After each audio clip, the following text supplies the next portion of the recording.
अगला जो क्वेश्चन आपको 20 तक क्वेश्चन करा दिए थे और अभी बता देता हूँ आपको जो 21वां जो क्वेश्चन है ये आपका 13 नंबर जो प्रश्नावली 13.1 है उसका एग्जाम्पल जो 3 नंबर है वो आया था इसमें। ठीक है, उसमें आप देख लेना। ठीक है, 3 नंबर एग्जाम्पल आया था।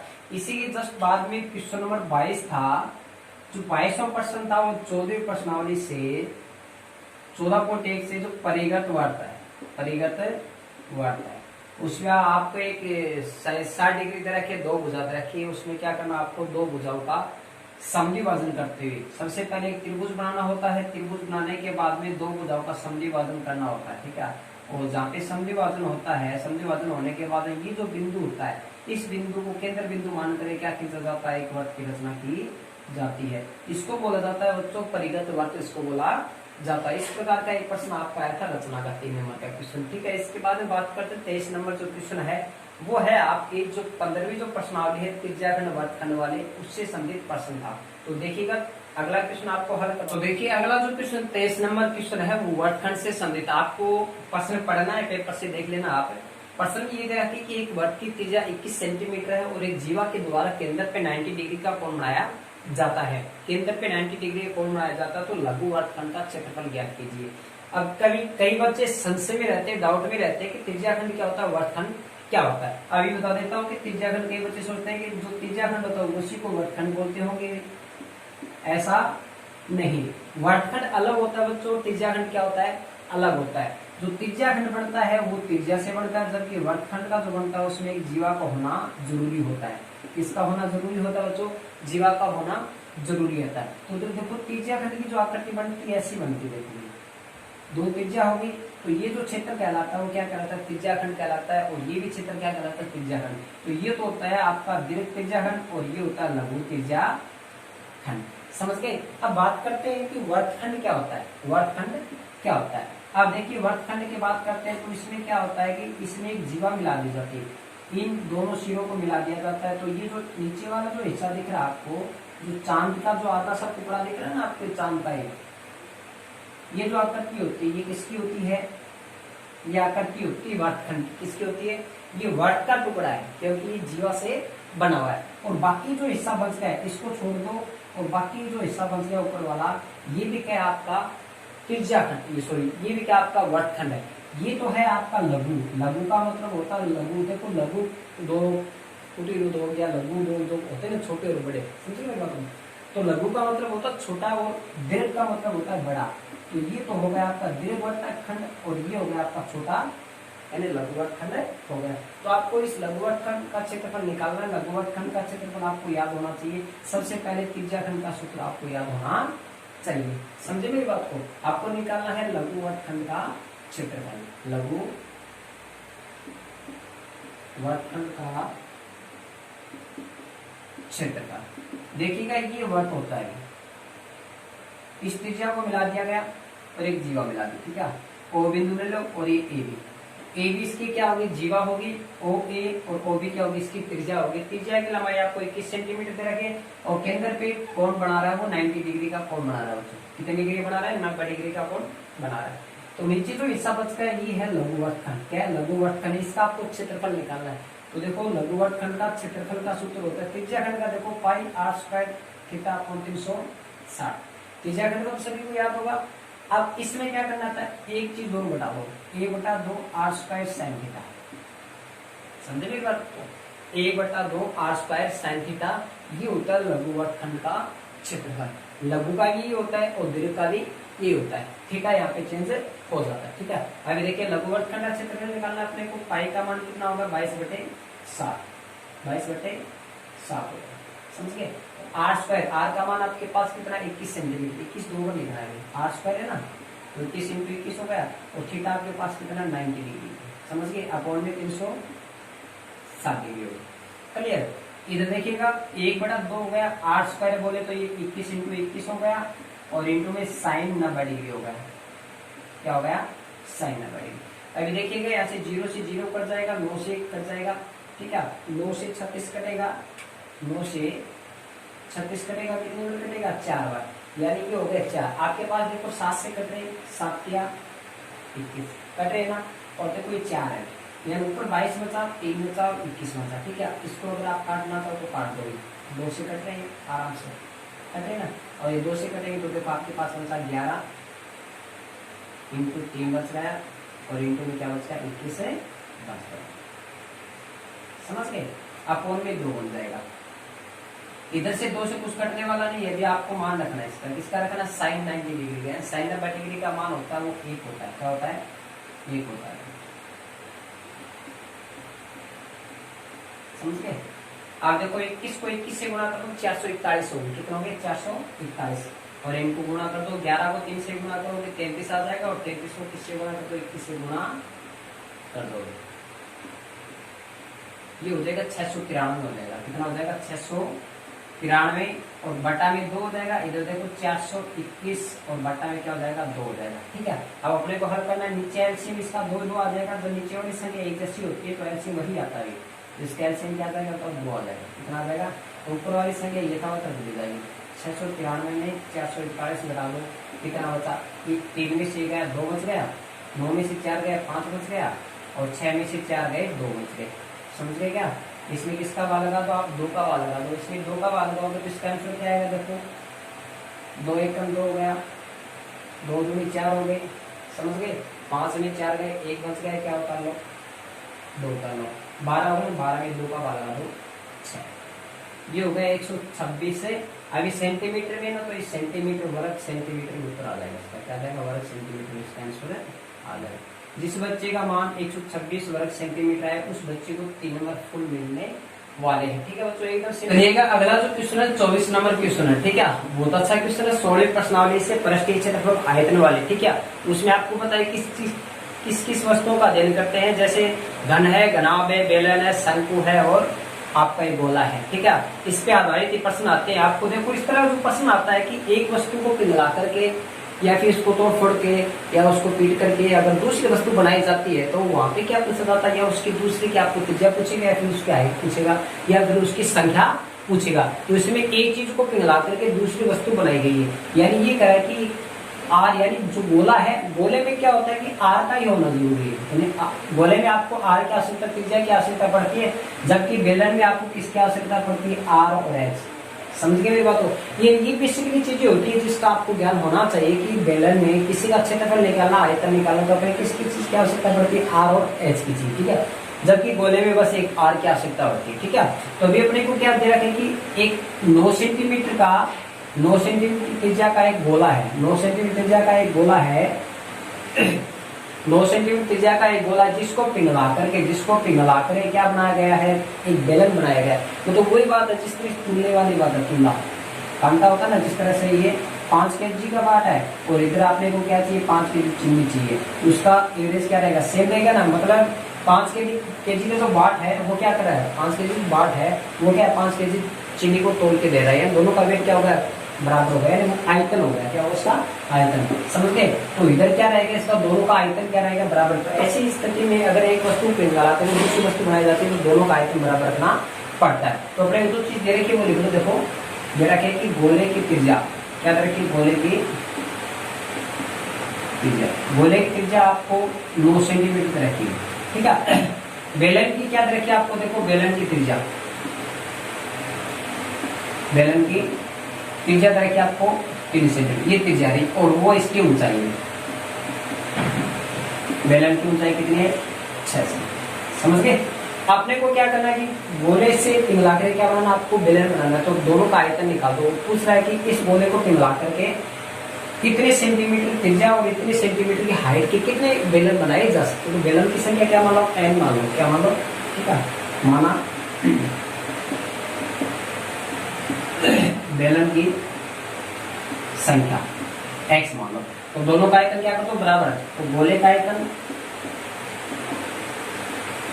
बराबर बेलन n बेलन का आयतन, ये n बेलनों का आयतन, क्योंकि एक बेलन से तो होगा नहीं है, एक से भी हो जाए कुछ भी कोई दिक्कत नहीं, 1 से 2 3 जो भी है, ठीक है। तो n यानी संख्या को तो मानना पड़ेगा, 1 बनेगा 2 बनेगा, वो तो उसके बाद पता चलेगा कि n बेलनों का क्या हो जाएगा आयतन हो जाएगा, दोनों का आयतन हो, गोले का आयतन होता है कुछ 4 होगा 3 पाई r क्यूब होता है। बेसिकली इसमें सूत्र याद होना चाहिए, 15वीं 16वीं जो प्रश्नावली है 16 प्रश्न एक ऐसी है जिसमें क्या है 20 से ऊपर सूत्र है, ठीक है। एंड बेलन का आयतन का सूत्र क्या होता है, देखो पाई आर स्क्वायर एच होता है, ठीक है। अभी देखिए दोनों तरफ से पाई क्या हो जाएगा, कैंसिल हो जाएगा, आपके पास बचेगा, आप कह दोगे सर जी पाई से पाई कैंसिल होगा तो आर से आर भी काट दो, ऐसा नहीं है। क्यों नहीं बताओ, क्योंकि इसकी त्रिज्या अलग है और इसकी त्रिज्या अलग है, बेलन की त्रिज्या अलग रखी आपको, गोले की त्रिज्या अलग रखी, तो ठीक है। तो देखो ये आर का क्यूब, आर का मान कितना देखो आपके पास, इसकी आर गोले की त्रिज्या कितनी 9 इंटू 9 है, क्लियर। एन इंटू पाई से पड़ गया भाई, तो आर स्क्वायर, आर किसकी कह रहा है, बेलन की त्रिज्या बोला है, 3 इंटू 3, और हाइट इसकी कितनी है 6 है। अब देखो ये जो आपको मान एन का निकालना है, ये गुणा में पूरा का पूरा किसमें आ जाएगा, भाग में चला जाएगा। मैं इसको यहाँ पे कर देता हूँ 4/3 इंटू में 9 इंटू 9 अपॉन में ये आ जाएगा 3 इंटू 4, कटने वाले काम करते तो 3 या 9 कटे, 3 या 9, 3 दूनी 6, ये 2 से कट जाएगा 4, कितने में कटेगा 2, आपके पास 2 बचा और 9 बचा, 9 दूनी 18। तो बेलनों की जो संख्या आएगी वो कितनी आएगी बच्चों, 18 आएगी। जिस बच्चे ने इस तरह से किया है क्वेश्चन को, उसको पूरे के पूरे 3 नंबर मिलने वाले। 25 नंबर क्वेश्चन है प्रायिकता, बहुत अच्छा इंटरेस्टिंग प्रश्न है, एकदम सिंपल से सिंपल प्रश्न है प्रायिकता का, इतना हार्ड क्वेश्चन भी नहीं है, ठीक है। यानी जिस तरह से आपको ताश से संबंधित पूछ लिया जाए, को बेगम बादशाह पूछ लिया तो को बच्चा क्या कि डाउट हो जाता है, उसमें दिक्कतें आती है, ठीक है। जिसको आता है वो तो कर पाता, लेकिन फिर भी उसमें थोड़ी परेशानी, लेकिन ये तो एक सीधा का सीधा प्रश्न पढ़ाएगा, ठीक है। अलग ही देखा रहा है कि सफेद गेंद कितनी है 5, लाल गेंद कितनी है 2, काली गेंद कितनी है 3, यानी जो प्रायिकता निकलेगी वो कुल गेंदों पर निकलेगी। तो यहाँ पे देखो कुल गेंद कितनी हो जाएगी आपकी, बताओ कुल गेंद, तो इनको जोड़ दो, 5 और 2 7, 7 और 3 कितने हो गए 10। जो प्रायिकता निकलेगी बच्चों कितने भी निकलेगी, 10 पे निकलने वाले, किस पे निकलेगी 10 पे। अब आप जानते हो कि किसी भी घटना का अगर प्रायिकता निकालनी है तो अनुकूल परिणाम बटा में कुल परिणाम आता है, अनुकूल परिणाम बटा में कुल परिणाम। अब इसने ये कहा कि उस थैले में से जो ये जितनी गेंदें हैं सफेद लाल काले, उनमें से यादृच्छा से इसकी गेंद बाहर निकाली जाती है, यादृच्छा से एक गेंद बाहर निकाली जाती है, तो निकाली की गेंद क्या हो, सफेद हो, क्या हो, तो सफेद की जो प्रायिकता होगी, सफेद की जो प्रायिकता होगी वो होगी अनुकूल परिणाम बटा में कुल परिणाम। अनुकूल कितना है, सफेद गेंद कितनी, यानी टोटल गेंद कितने आपके पास 10 है। अब 10 में से जो बॉल निकल रही है एक सफेद निकल रही है, लेकिन ये निश्चित नहीं कि सफेद में 5 गेंद आपके पास, तो सफेद 5 गेंद है, 5 गेंद में कौन सी भी बाहर निकल सकती है। तो अनुकूल परिणाम कितने हैं 5, और अपॉन में कितना आ जाएगा 10, 1/2। समझे मेरी बात को, 1/2 क्या दर्शाती है आपको, 1/2 का मतलब ये होता है किसी संख्या का आधा, तो किसी संख्या का आधा का मतलब 10 गेंद है, तो 10 गेंदों में से आधी गेंद कौन सी है, सफेद है, समझ गए। अब बात करते हैं लाल गेंद की प्रायिकता, तो लाल की जो प्रायिकता पूछी आपको इसी प्रकार ये होता है बच्चों, अनुकूल परिणाम बटा में कुल परिणाम। लाल कितनी है 2, टोटल कितनी है 10, 1/5, 20 कैंसिल हो जाएगा। इसी प्रकार काली गेंद की पूछी है, तो काली गेंद टोटल कितनी है बताओ 3 है, कुल परिणाम कितने हैं 10, तो 3/10 आ जाएगा, ठीक है, ये कटेगा नहीं। तो जिस बच्चे ने आंसर 1/2, 1/5 और 3/10 किया, उस बच्चे को 3 नंबर पूरे के पूरे। अगला जो क्वेश्चन है सेक्शन नंबर डी का, यानी भाग नंबर डी का क्वेश्चन है, ठीक है, जो कि प्रत्येक क्वेश्चन 6 नंबर के थे। तो ग्राफ का जो प्रश्न है देखिएगा, एकदम सिंपल सा ग्राफ था, और अभी आपको इन दोनों समीकरण का ग्राफ बनाते हुए आपको क्या करना है, एम का मान निकालना है। इस प्रकार का जो समीकरण आता है, अगर आपको अचर मान किसी चर मान का XYZ या फिर MP जिसका मान पूछे ना, वैसी कंडीशन में ग्राफ हमेशा क्या निकलेगा, प्रतिशत निकलेगा, क्या निकलेगा प्रतिशत। सबसे पहले हम क्या करेंगे, इसका ग्राफ बनाएंगे बच्चों, क्या करेंगे ग्राफ। तो ग्राफ करने से पहले सबसे पहले तो क्या करें, इसके मान निकालो। आपके पास सभी 4x माइनस का 5y बराबर में 20 हो गया, क्लियर। अब अपने को क्या करना देखिएगा, एक मान पास ले लो, ये 4x से इधर रख लो, ये माइनस का 5 वही आगे जाएगा, किसमें जाएगा प्लस में जाएगा। अब ये 4 गुणा में किसमें जाएगा बताओ, ये जाएगा आपका भाग में जाएगा, समझ गए। आपको ऐसे मान रख रहे हैं, यहाँ पे देखो मान किसके प्राप्त होंगे बताओ, x के मान प्राप्त होंगे, किसके मान प्राप्त होंगे, x के मान प्राप्त होंगे। आपको y के ऐसे मान ज्ञात करने, या तो ऊपर वाला 0 हो जाए, या फिर 4 का गुणा, 4 का गुणज का मतलब 4 के पहाड़े में 4 आना चाहिए, 8 आना चाहिए, फिर क्या आना चाहिए 8 के बाद में 12 आना चाहिए, 12 के बाद में 16, यानी 4 का भाग जाना चाहिए। तो सबसे पहले इसको 0 बनाए, ये बनाए, या फिर सबसे पहले देखो, अगर आप y स्टार्टिंग से मान रखना चाहोगे तो 0 से स्टार्ट करोगे आप, सबसे पहले क्या रखोगे, 0 रखने की कोशिश करोगे।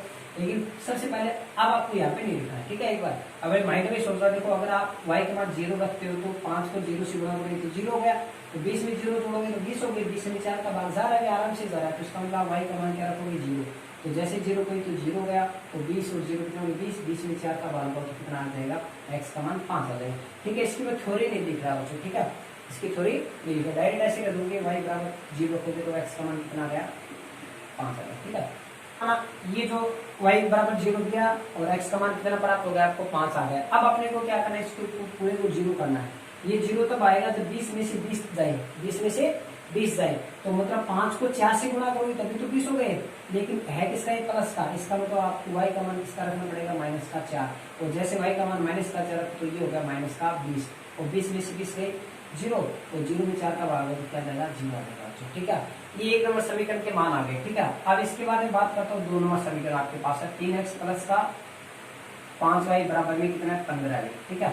ये आपके पास समीकरण। अभी आपके पास देखिए 3x है, आप 5y को आगे ले दो, माइनस में चला जाएगा, और 3 ही गुणा किसमें चला जाएगा, भाग में चला जाएगा।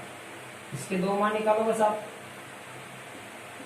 इसके मान को आप y के, यानी ऊपर 0 आना चाहिए या फिर 3 का गुणक, या तो ऊपर का मान 0 आना चाहिए, 3 आना चाहिए, 6 आना चाहिए, 9 आना चाहिए, 12, यानी 3 का भाग उसमें जाना चाहिए। तो देखो अगर आप यहाँ पे 0 रखते हो, क्या रखते हो, सबसे पहले 0 रखने की कोशिश करोगे, ये तो पूरा 0 हो गया, तो 15 में से 0 जाएगा, 15 जाएगा, तो 15 में 3 का भाग जाता है, जा रहा है, कितनी हो जाएगा, 5 बच जाएगा, तो मतलब y का मान 5 आ गया, सॉरी x का मान कितना आ गया, 5, कितना रखने पर 0, यानी जब y का मान आप 0 रखते हो तो x का मान कितना आ गया, 5 आ गया।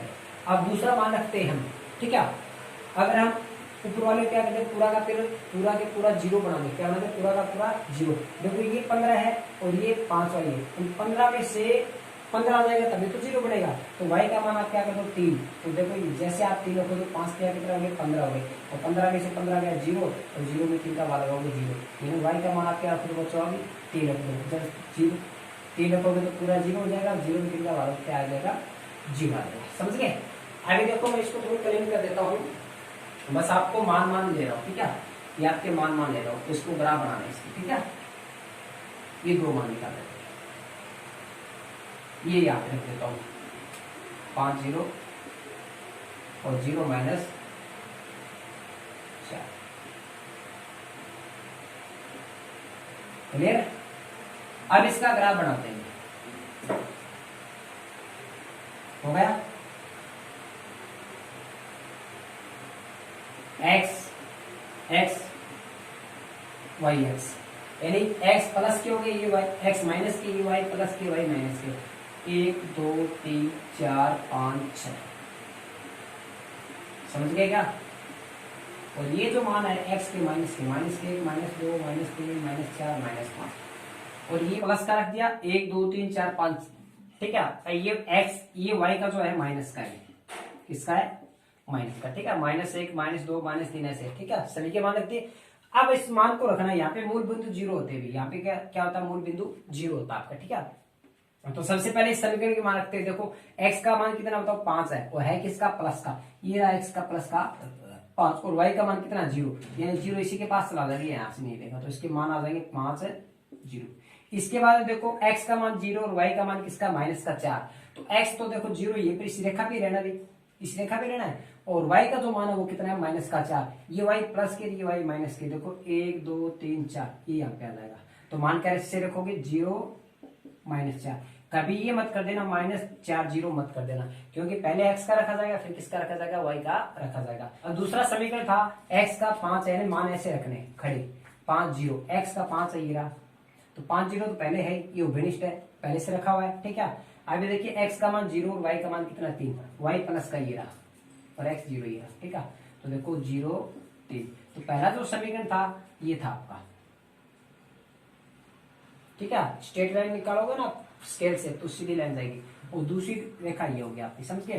तो यहाँ पे पहला समीकरण लिख दो आप, 4x माइनस का 5y बराबर में 20, और इस तरफ दूसरा समीकरण लिख दो 3x प्लस का 5y बराबर में 15। अपने को अब क्या करना है, आप देखिए ग्राफ कैसा प्राप्त हुआ, प्रतिच्छेद प्राप्त हुआ। ठीक है, प्रतिच्छेद की कंडीशन में आपको क्या पूछा जाता है, इस तरह का मान पूछा जाता है। तो तीसरा इसका आपको समीकरण दे रखा है, कह रहा है कि एम का मान निकालो, 4x प्लस का 3y बराबर में एम, ये मान है, ये तो है।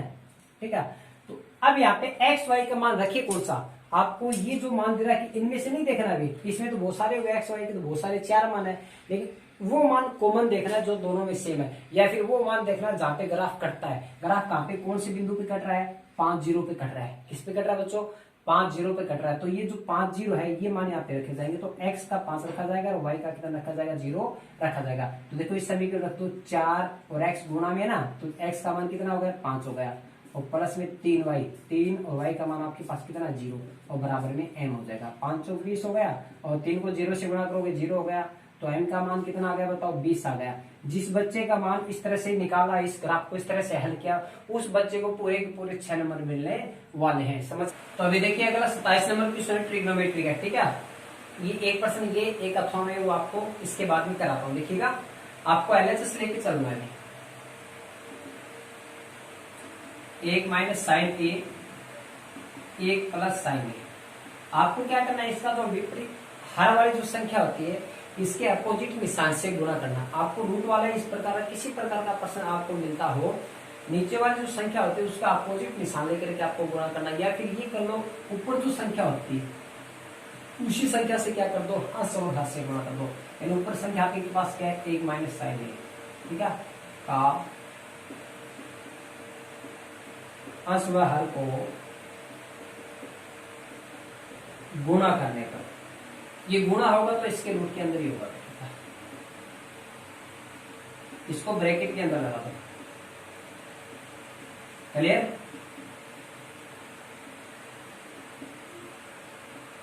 मेरी बात को समझ में आ गया, ये तो आपका प्रश्न हो गया।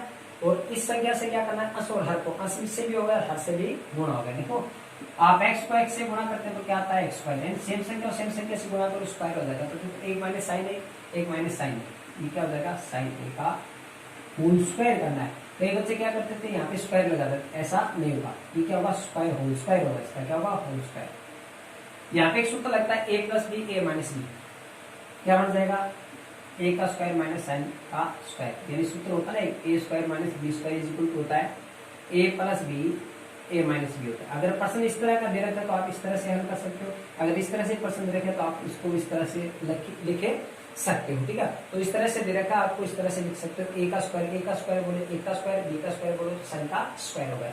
आपके पास बचा देखो 1 माइनस साइन ए का होल स्क्वायर हो गया, 1 का स्क्वायर 1 हो गया, साइन का स्क्वायर हो गया। आपके पास एक सर्वसम्य क्या है, ट्रिग्नोमेट्री की साइन ए प्लस होल स्क्वायर ए बराबर 1, ये साइन स्क्वायर आगे जाएगा तो किसमें जाएगा, माइनस में जाएगा। आपके पास इधर क्या बचा, वो स्क्वायर बचा, यानी 1 माइनस साइन स्क्वायर है, उसकी जगह आप क्या लिख सकते हो, वो स्क्वायर लिख सकते हो, समझ गए क्या। तो इसको करेंट कर देता हूँ जिसमें देखिएगा। अब अपने पास ये तो ऊपर वाला जो अंश है वो वैसा ही चलता जाएगा, वो स्क्वायर कर दो यार, और इसका क्या बन गया, वो स्क्वायर, ये होल स्क्वायर, ये भी होल स्क्वायर, ये स्क्वायर होता है, ये आपस में रूट से कटे जाता है। रूट के अंदर किसी संख्या स्क्वायर होता है, होल स्क्वायर होता है, वो स्क्वायर इस रूट से क्या होता है, कटे जाता है। आपके पास मूलतः क्या बचेगा, 1 माइनस साइन ए, और बताइए क्या कर दो, कोस। इसके दो तरीके बच्चों हल करने का, या आप इसको चेंज कर दो, ए बटा कोस में, साइन बटा कोस में। ए बटा कोस का सेक बन जाएगा, साइन बटा कोस का क्या बन जाएगा, टैन बन जाएगा। ठीक है, लेकिन आरएचएस, अब इससे आरएचएस नहीं है ना, अब आपको क्या करना है, आरएचएस लेके चलना है बच्चों, क्या करना है, आरएचएस लेके चलना है। तो ये अभी यहाँ तक हल करना आपने, ठीक है। अब हम क्या करते हैं, आरएचएस लेके चलते हैं। आपके पास आरएचएस में क्या देखिएगा, 1 बटा सेक ए प्लस टैन ए। आप जानते हो सेक है, सेक किसे बदलेगा, 1 बटा कोस में बदलेगा, टैन किसे बदलेगा, साइन कोस में। समझ गए क्या, सबसे छोटी त्रिकोणमितीय अनुपात साइन और कोस होता है। अभी देखो एक तो ऊपर है, इन दोनों का क्या निकालो, जिस तरह से आपको कह दिया 1 बटा 2 और 3 बटा 2, इसका एलसीएम निकालो, इसका जोड़ करो, क्या करोगे, 2 के 2 एलसीएम 2 आ गया, ऊपर वाली संख्या यथावत सीधी की सीधी जोड़े जाती है। वैसा का वैसा इसमें वो बीजगणितीय जोड़ है और ये ट्रिग्नोमेट्री जोड़ है, इसका नहीं है। इसका एलसीएम कितना आ जाएगा, तो कोस आ जाएगा, क्या आ जाएगा, कोस है। ऊपर वाली संख्या 1 प्लस साइन ए आ जाएगा, और इस संख्या जिस तरह से आपको कह दिया 1 में 3/2 का भाग हो, तो ऊपर वाली संख्या वैसे की वैसे रहती है, नीचे वाली संख्या क्या हो जाती है, चेंज हो जाती है। 3/2 ये गुणा में हो जाता है, 2/3 हो जाता है। ठीक है, वैसे इसके साथ होने वाला देखो ये 1 है और गुणा में कोस किधर चला जाएगा, ऊपर चला जाएगा और नीचे आपके पास क्या होता है 1 + sin a बन जाएगा। आपके पास क्या आया देखो, कोस a को 1 से गुणा तो कोस आ गया और 1 + sin a गया। लेकिन आपके पास इस तरह से देखो, इसका मान LHS में मान ये है और RHS में मान आपका ये है, तो ये जो स्टेप है ये आगे बढ़ेगी। देखो ये कैसे होगा, कोस a और बटा में 1 + sin a। अपने को क्या करना है, जो नीचे वाली जो संख्या इसका अपोजिट निशान लेकर के, यानी 1 + sin a है, आपको 1 - sin a से अंश और हर से गुणा करना है। 1 - sin, अभी ऊपर तक क्या था ना LHS में, वैसे ही। तो देखो इस संख्या में इससे गुणा करोगे तो देखो आपके पास आएगा कोस a और ये ब्रैकेट के अंदर कर दो 1 - sin a। समझ गए? आपके पास देखो यहाँ पर में लग रहे वापिस भी a + b a - b वाली, इसका क्या बन जाएगा a² - b²। a का स्क्वायर 1 हो गया और sin का स्क्वायर होगा। सेम एज वही हो जाएगा, 1 - sin² का क्या बन जाएगा, कोस स्क्वायर बन जाएगा। क्या बन जाएगा, कोस स्क्वायर। इसका क्या बन जाएगा, कोस स्क्वायर। अब देखो 1 कोस से 1 कोस कट जाएगा, नीचे क्या बचा, 1 कोस बचा, ऊपर क्या बचा 1 - sin a और नीचे क्या बचा। ठीक है, तो देखो RHS का मान भी ये आया और LHS का मान भी यही आया। ठीक है, तो LHS को आपने यहाँ तक हल किया, फिर RHS को लेके चलना इस तरह से। फिर आपको क्या लिखना होता है कि LHS बराबर में RHS हो जाएगा। LHS बराबर में क्या लिखना होता है, RHS लिखने वाले प्रश्न ना आपको सिद्ध करना था कि sin थीटा प्लस कोस, यानी sin के साथ कोसेक है उसका होल स्क्वायर, कोस के साथ सेक उसका whole square plus 7 + tan² + cos² theta. यानी आपने पहले सबसे पहले ये पता लगाना होता है कि प्रश्न किसके रूप में हल करना है। आपका राइट साइड में आपके स्क्वायर के रूप में प्रश्न है, किसके रूप में, tan² और cos²। ये कंडीशन कब आती है, जब आपके पास दो सरल समीकरण, देखो कौन कौन सी है, 1 + tan² थीटा बराबर होता है sec का स्क्वायर थीटा। एक सरल समीकरण होती है 1 + cos² बराबर cosec² थीटा। मेरी बात को समझ गए क्या? यानी ये सरल समीकरण इस प्रश्न में लगने वाली है। हम सबसे पहले LHS लेके चलते हैं, अपने को RHS का मान लाना है। तो देखिए LHS आपके पास है sin theta plus cosec theta को होल स्क्वायर कर दो, cos theta plus sec theta का भी होल स्क्वायर कर दो। आपके पास एक सूत्र होता है a + b का होल स्क्वायर होता है a² + 2ab + b² होता है या नहीं होता। तो a की जगह आपके पास साइन है और b की जगह क्या आपके पास कोसेक है, दोनों में ये सूत्र लगेगा। a का स्क्वायर 2ab प्लस का सूत्र एक बार लिखा रहने दो, a का स्क्वायर मतलब साइन का स्क्वायर। समझ गए, 2 गुणा ab, a कौन है साइन, b कौन है कोसेक, तो ये हो गया 2 sin थीटा कोसेक थीटा। मेरी बात को समझ गए? ऐसा ही पैटर्न आपको अगले सूत्र में लगाना भी, a का स्क्वायर प्लस का 2ab, ये हो गया 2 cos theta sec theta plus b का स्क्वायर यानी सेक का स्क्वायर थीटा। क्लियर? अब देखिएगा आपके पास ये है sin square theta. Clear? sin square theta और कोस स्क्वायर, अपने को क्या लाना, देखिए डिजिट में क्या लाना, 7 लाने। ये 7 ऐसे तो आएगा नहीं, है ना। ये एक किसी न किसी जिस तरह से 1 + tan² है, 1 + cos², वहां से एक आएगा, जैसे sin स्क्वायर कोस स्क्वायर का इसका भी एक बन गया। ठीक है, तो देखो sin स्क्वायर के साथ में क्या लिख दो आप, कोस स्क्वायर लिख दो, क्या लिख दो, कोस स्क्वायर थीटा।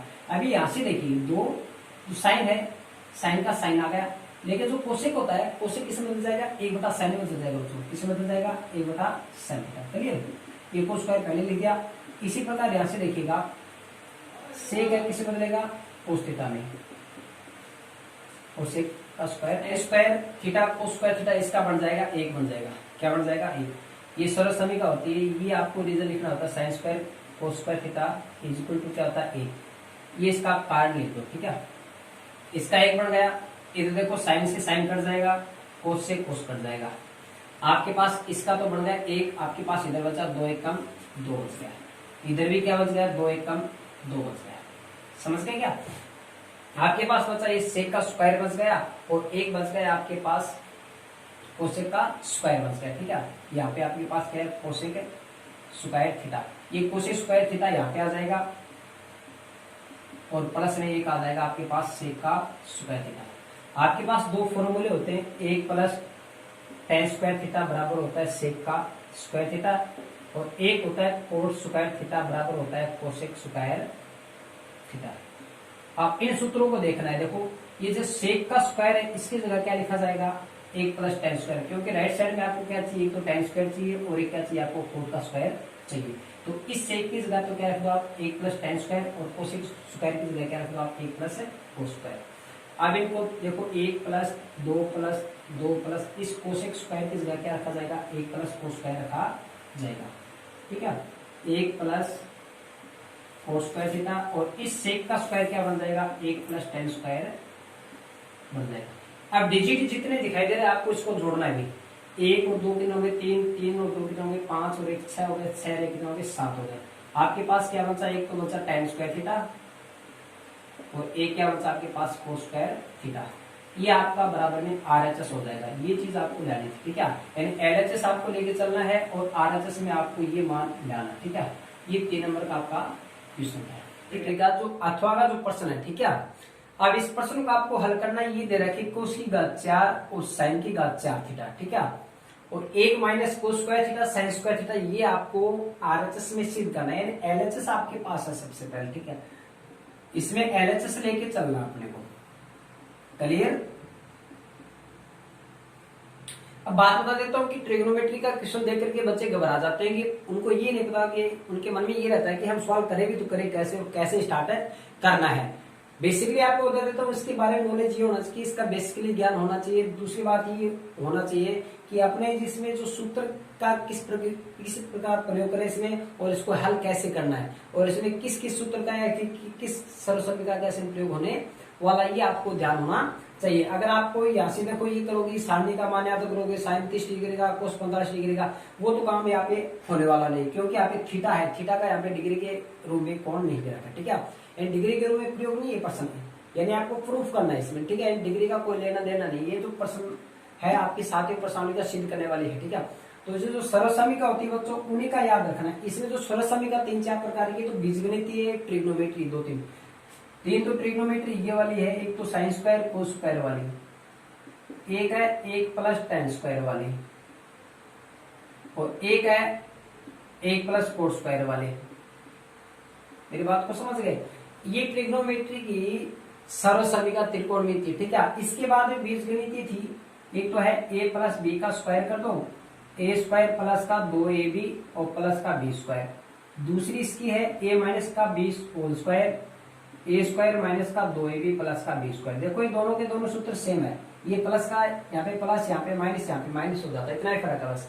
तीसरा इसका a square minus b square बराबर a प्लस b और a माइनस b होता है। ठीक है, अब अपने पास क्या चीज है देखो, इसके बाद जो इस सर्वसमिका ये प्रयोग होता है क्यूब के रूप में होता है। ठीक है, जिस तरह से देखो a माइनस बी का क्यूब की बात कर दी जाए तो a cube plus b cube minus 3ab a plus b, एक सर्वसमिका ये क्यूब के रूप में प्रश्न। ठीक है, तो आपको देखो एक तो स्क्वायर के रूप में प्रश्न आपके पास सूत्र, और एक क्यूब के रूप में प्रश्न है। ठीक है, अब अपने को देखो ये घात कितनी 4 के रूप में, किसके रूप में, 4 को 2 खंडों में अगर तोड़ते हैं तो आप ये लिख सकते हो 2 की घात 2, 2 की घात 2 कितना आएगा 4, यानी 2 की पावर 2, यानी 2 की पावर लगाओगे तो इसको आप क्या लिख सकते हो पावर के रूप में। तो देखो ये लिखा जा सकता है कि कोस स्क्वायर थीटा, और इसका क्या कर दो आप होल स्क्वायर कर दो। तो देखो स्क्वायर का स्क्वायर होता है, यानी घात की पावर होती है तो पावर को गुणा किया जाता है, 2 दूनी 4 हो गए। समझ गए, आप इसको इस तरह से लिख दो, इसी प्रकार इसको लिख दो, साइन स्क्वायर थीटा का क्या कर दो होल स्क्वायर कर दो। समझे कोई बात को। अब यहाँ पे क्या होता है, एक प्रमेय लगती है, यानी एक सूत्र लगता है। इसमें क्या सूत्र लगता है देखिएगा, अपने पास एक सूत्र होता है, ये जो प्लस वाला सूत्र इसी से निकलता है। देखो इससे कैसे निकलता होता, तो आपको ये है आपके पास a प्लस बी का होल स्क्वायर, इस पर नजर डालिएगा सभी। बराबर में आपके पास क्या है, a स्क्वायर प्लस का b स्क्वायर, ये तो है a स्क्वायर प्लस का b स्क्वायर, और प्लस में क्या होता है 2ab।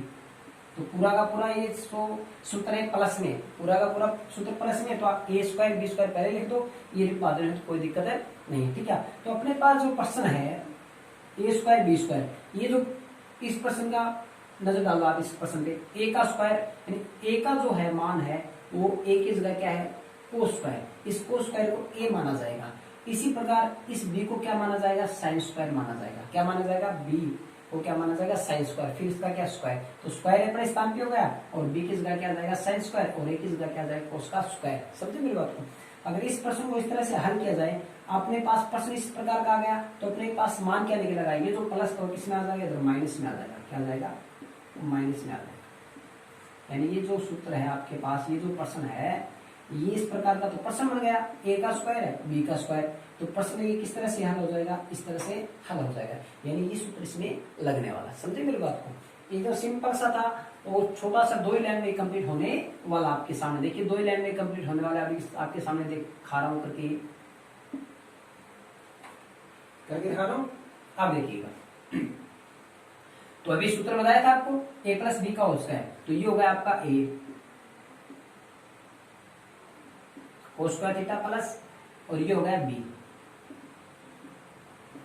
और इसका क्या हो जाएगा बताओ, होल स्क्वायर। क्लियर, ए स्क्वायर बी स्क्वायर, ए स्क्वायर बी स्क्वायर बन सकता कौन, 2ab, ये इधर आएगा तो माइनस में आ जाएगा 2ab, तो ए की जगह कौन है बताओ, कोस स्क्वायर थीटा, और बी की जगह कौन है, साइन स्क्वायर थीटा। बस समझे मेरी बात को। आप देखो, आप जानते हो कि साइन स्क्वायर कोस स्क्वायर का मान क्या होता है, 1 होता है, 1 का स्क्वायर 2।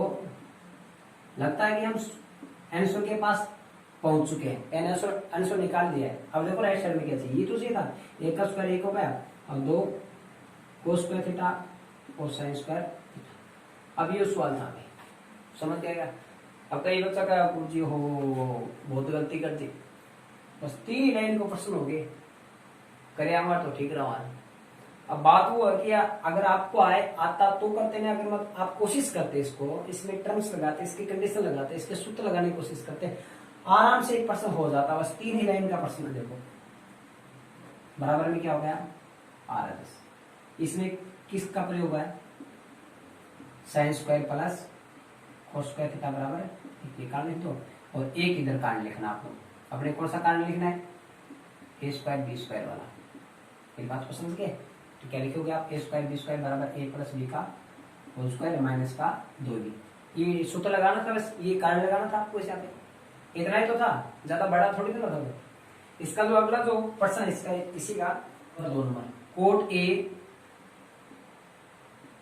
प्लस tan है, ये होगा शायद पेपर में देखना चाहिए वैसे आप, ठीक है। ये माइनस माइनस आ गया, क्या भी माइनस।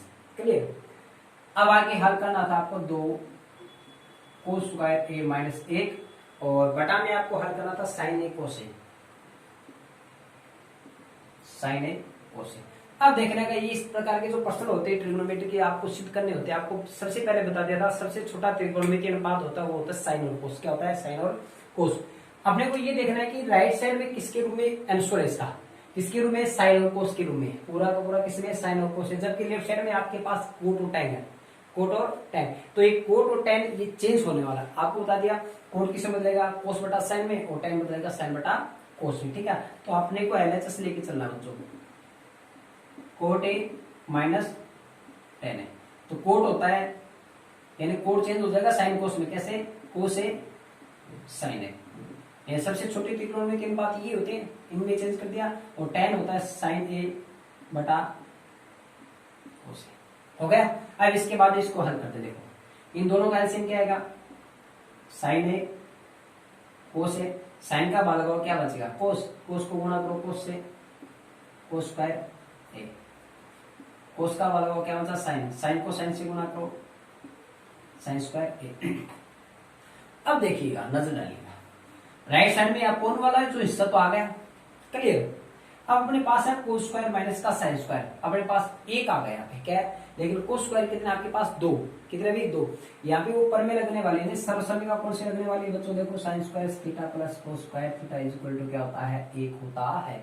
यानी ऊपर जो मान है वो किस में आना चाहिए, कोस में आना चाहिए, पूरा का पूरा। देखो अपन वाला साइन कोस तो आ गया आपके सामने, अब बचा क्या, कोस, ऊपर पूरा का पूरा कोस आना चाहिए। इसका मतलब यहाँ से साइन गायब होने वाला है, और यहाँ से जो साइन का मान निकालोगे आप तो क्या आएगा, देखो साइन स्क्वायर बराबर क्या आएगा, ये कोस स्क्वायर प्लस का इधर जाएगा, किस में जाएगा, ये चला जाएगा किसमें, माइनस में चला जाएगा। ये इसका क्या कर दो, रीजन लिख दो, ठीक है, समझ गए। तो ये आ जाएगा, देखो कोस स्क्वायर का तो कोस स्क्वायर हो गया। क्लियर, और साइन स्क्वायर की जगह क्या रखोगे बताओ, 1 माइनस कोस स्क्वायर। लेकिन ये है ना, ये माइनस का होगा, ये प्लस का, वैसे तो कट जाएंगे, लेकिन ये जो निशान है ना, इस निशान की वजह से जब दो संख्या आ जाती है तो अपने को उसको क्या करना पड़ता है, ब्रैकेट के अंदर रखना पड़ता है। क्या करना पड़ता है बच्चों, ब्रैकेट के अंदर रखना पड़ता है। अगर यहाँ पे निशान प्लस का होता तो उसको ब्रैकेट में रखने की आवश्यकता नहीं होती, लेकिन यहाँ पे निशान किसका क्या, माइनस का, तो उसको ब्रैकेट में रखना पड़ेगा जब दो संख्या हो, ठीक है, प्लस माइनस में हो, ठीक है। नीचे आ गया आपका साइन ए कोस। अब देखो कोस स्क्वायर है यहाँ पे, माइनस है, यानी जो बाहर वाला जो निशान है माइनस, ये अंदर वाला निशान क्या कर देगा, चेंज, यानी एक प्लस का है ना, ये माइनस का हो जाएगा, ये माइनस किसका हो जाएगा, माइनस माइनस क्या हो जाएगा, प्लस कोस स्क्वायर ए, और बटा में होगा साइन ए कोस। कोस स्क्वायर ए यानी एक्स और एक्स, कितने एक्स हो गए, 2x, तो कोस स्क्वायर ए कितने हो गए, 2 कोस स्क्वायर हो गए, कितने हो गए बच्चों, 2 कोस स्क्वायर ए हो गया, और माइनस में क्या हो गया, 1 हो गया, बटा में क्या हो गया, साइन ए कोस ए। तो देखो एच पी आया क्या, RHS आ गया क्या, बराबर में क्या करना था आपको, RHS, ये प्रूफ करना था आपको। अंतिम क्वेश्चन बहुत इंटरेस्टिंग पर्सन, सभी बच्चों की नजर इसी पे जाती है, जब भी कोई पेपर खोलता है कि डायरेक्टली उसी पर्सन 30वें क्वेश्चन पे जाते हैं, क्योंकि ये पर्सन है वेरी इजी क्वेश्चन है, ठीक है। ये क्वेश्चन बहुत ही आसान लगता है सभी बच्चों को, कमजोर से कमजोर बच्चा तो इसी चीज को सीखने की कोशिश करता हूँ, क्योंकि 6 नंबर का क्वेश्चन है, बहुत सिंपल क्वेश्चन है। देखिए तो अपने को सिद्ध क्या, इसमें आपको निकालना क्या, माध्य और बहुलक निकालना है। क्या निकालना बताओ, माध्य और बहुलक, यानी छोटी चीजें ही पूछी, ठीक है, सिंपल, दोनों के सूत्र याद होने चाहिए। माध्य निकालना तो आपको डायरेक्ट विधि से आप निकाल सकते हो। माध्य निकालने के लिए वर्ग अंतराल आपको दे रखा है और f का मान आपको दे रखा है, तो सबसे पहले हम निकालते हैं x का मान निकालते हैं।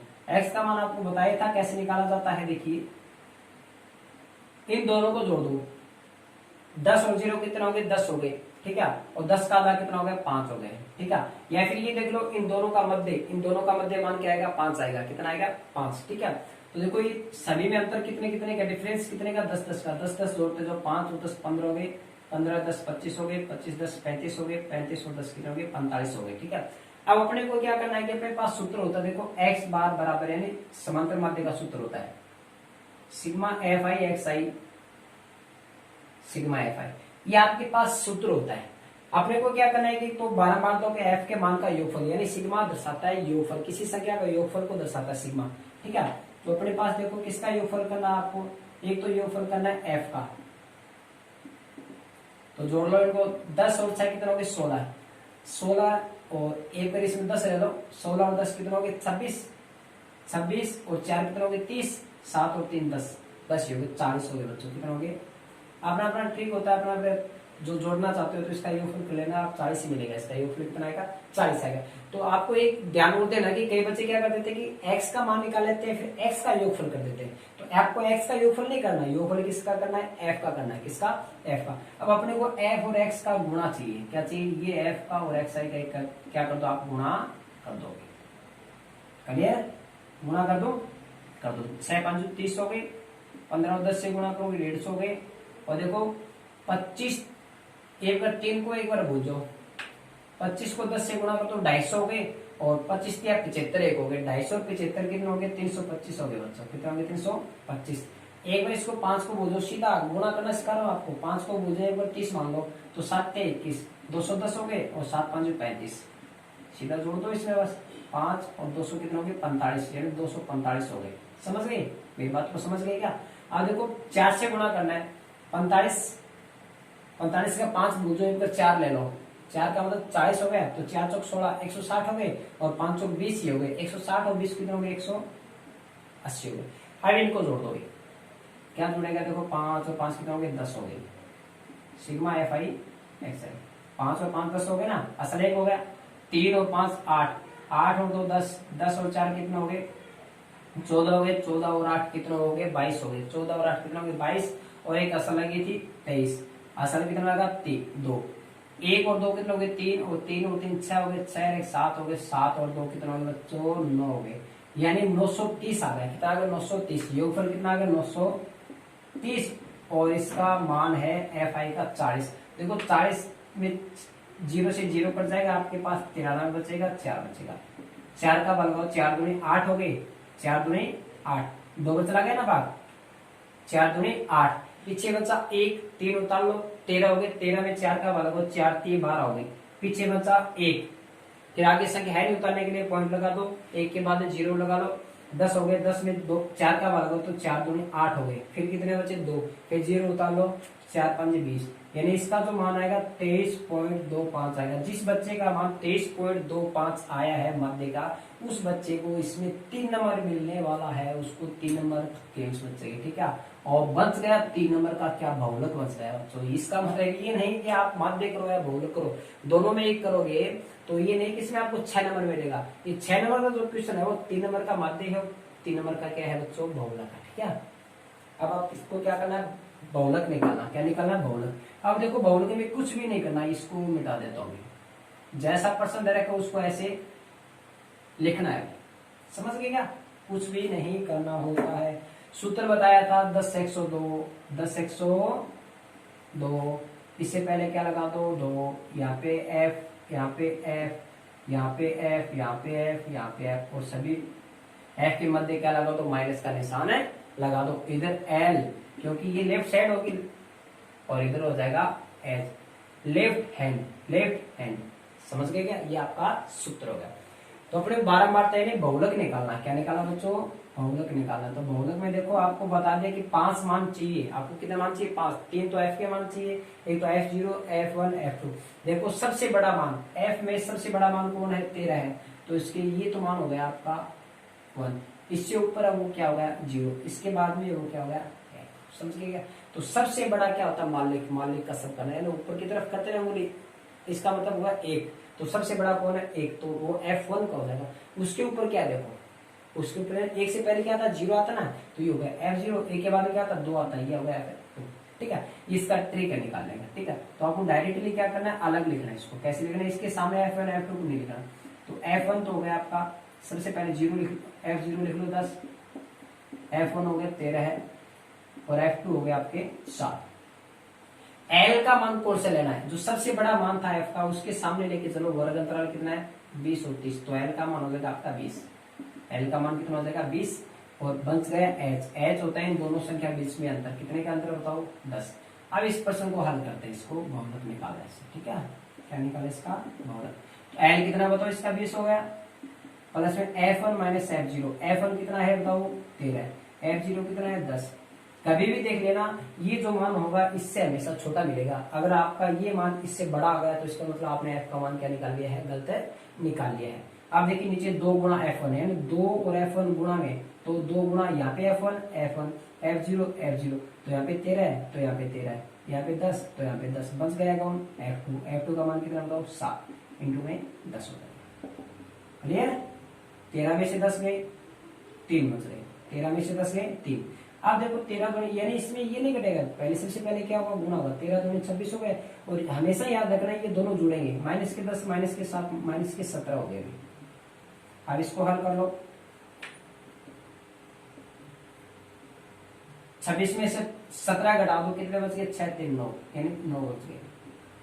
3 से कट रहा, 3 एकम 3, 3 क्या 9, तो ऊपर तो 10 बच गए, नीचे 3 बच गए। इसको मैं यहाँ पे हल कर रहा हूँ, 20 प्लस के ऊपर 10 और नीचे 3 का भागा दो 10 में, 3 क्या 9, 3 क्या 9, 3 3 आएगा, तो 20 और 3 कितने हो गए 23, 3.3, यानी जो 3 3 का रहा है 33 किसकी तरफ दौड़ रहा है 34 की तरफ।